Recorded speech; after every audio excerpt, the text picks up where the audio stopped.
સાથીઓ, ગત તારીખ 17 થી 18 ની વચ્ચે રાપર તાલુકાના સેલારી ગામ મધ્યે બીએસએનએલના બંધ પડેલા ટાવરમાંથી અમુક લુખ્ખા તત્વો દ્વારા ડીજી જનરેટરની ચોરી કરવામાં આવેલ છે. તે ડીજી જનરેટરની ચોરીની બાબતની જાણકારી જુનિયર ટેલિકોમ રાપર કચ્છવાળાઓને અમે ચોરી બાબતેની જાણકારી આપેલ, પરંતુ આજ દિવસ સુધી જે ચોરોએ ચોરી કરી છે એ બાબતની બીએસએનએલ તરફથી કોઈ જ પોલીસ કાર્યવાહી કરવામાં આવેલ નથી. તેથી નારાજ થઈને આજ રોજ અમે ભુજ જનરલ મેનેજર સાહેબ શ્રીની જે ભારત સંચાર નિગમ લિમિટેડ જે ઓફિસ છે એ નિગમની ભારત સંચાર નિગમ લિમિટેડની જે જનરલ મેનેજર સાહેબ શ્રીની જે કચેરી છે તે કચેરી ખાતે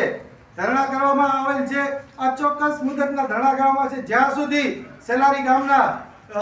ડીજી જનરેટરની ચોરી થયેલ છે એમાં જે ચોરીની અંદર સંડોવાયેલા આરોપીઓ છે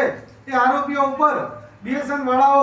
જ્યાં સુધી પોલીસ ફરિયાદ દાખલ નહીં કરે ત્યાં સુધી અચોક્કસ મુદતના હાલે ભુજ ખાતે ધરણા કરવામાં આવેલ છે. જેથી આ વિડીયોના માધ્યમથી જણાવવાનું કે જે પણ તંત્ર લાગુ પડતા તંત્ર હોય તાત્કાલિક ધોરણે જે સેલારી ગામના બંધ પડેલા ટાવરમાંથી જનરેટરની ચોરી કરેલ છે એ લોકો પર તાત્કાલિક ધોરણે પોલીસ ફરિયાદ કરવામાં આવે. જ્યાં સુધી પોલીસ ફરિયાદ દાખલ કરવામાં નહીં આવે ત્યાં સુધી